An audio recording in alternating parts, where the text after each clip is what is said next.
ہماری مدد کیوں نہیں ہو رہی؟ اس پر بھی ہلاکو خان کا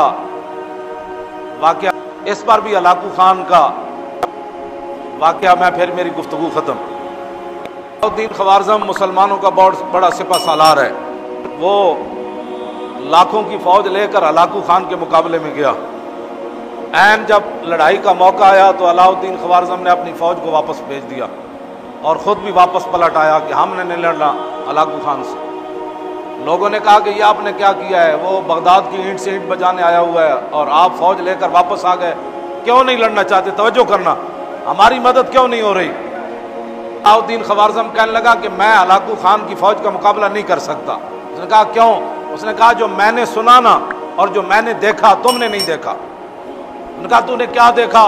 اس نے کہا کہ ہلاکو خان کی فوج کے سروں کے اوپر اولیاء کی روحیں اور فرشتے سایہ کر کر یہ لفظ کہہ رہے ہیں ہلاکو خان کی فوج کو کہ ایھا الکفرۃ اقتلوا الفجر، اوے بدکار کافرو ان بدبخت مسلمانوں کو خوب مارو۔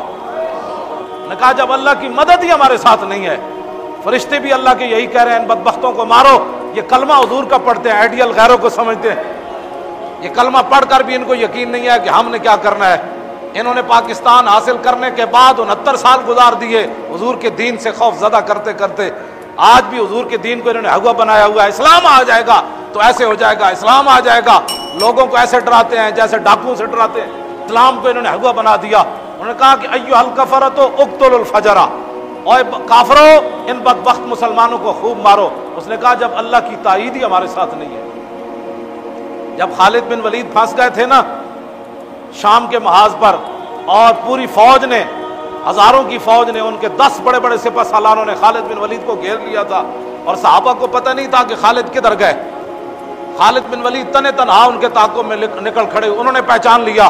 ان کا سپہ سالار کہنے لگے یہی وہ بندہ ہے جس نے پورے دنیا کے اندر اپنی طاقت کی دھاک بٹھائی ہے، آج اس کو مارو تو ہر چیز واپس لے لو گے تم، اس سپہ سالار کو مارو۔ خالد بن ولید فرمانے لگے مجھے موت سامنے اس دن نظر آ گئی، میں اپنے گھوڑے سے نیچے اتر آیا، ہزاروں کی فوج کے میں گھر گیا، ان کے سپہ سالار آ گئے۔ آپ فرماتے ہیں کہ ہاتھیوں کی طرح ان کے سپہ سالار تھے جنہوں نے مجھے گھیرا۔ جب خالد بن ولید، اس صحابہ کو پتہ ہی نہیں ہے خالد بن ولید کدھر گئے، تنے تنہا ان کے پیچھے بھاگ کھڑے ہوئے۔ جب یہ صورتحال بن گئی تو تھوڑی دیر کے بعد انہوں نے کہا کہ خالد آج نہیں بچ سکتا۔ تھوڑی دیر کے بعد پیچھے سے جناب آواز آ گئی، خالد بن ولید کے پیچھے حضرت کاکا آ رہے ہیں، حضرت مثنیٰ آ رہے ہیں، حضرت شرحبیل آ رہے ہیں، بڑے بڑے جرنیل صحابہ پیچھے سے گھوڑے دوڑاتے ہوئے آ گئے۔ کافروں کے اندر تھر تھلی مچ گئی۔ انہوں نے کہا کہ یہ کیا بنا ہے؟ آتے ہوئے انہوں نے ساری فوج کو بھگا دیا۔ تو خالد بن ولید نے فرمایا کہ آپ کو کس نے بتایا کہ میں ادھر پھنس گیا؟ انہوں نے کہا کیا بتائیں، کس نے بتایا؟ جب ہم جنگ ادھر بیٹھے ہوئے تھے تو آواز ہوا سے گزرتے ہوئے فرشتوں نے کہا تم ادھر بیٹھے ہو، خالد پھنس گیا۔ جب اللہ کی تائید ہو تو پھر ہوا میں فرشتے بھی جرنیلوں کو آ کر کہہ دیتے ہیں کہ تم یہاں بیٹھے ہو، خالد ادھر لڑ رہا ہے۔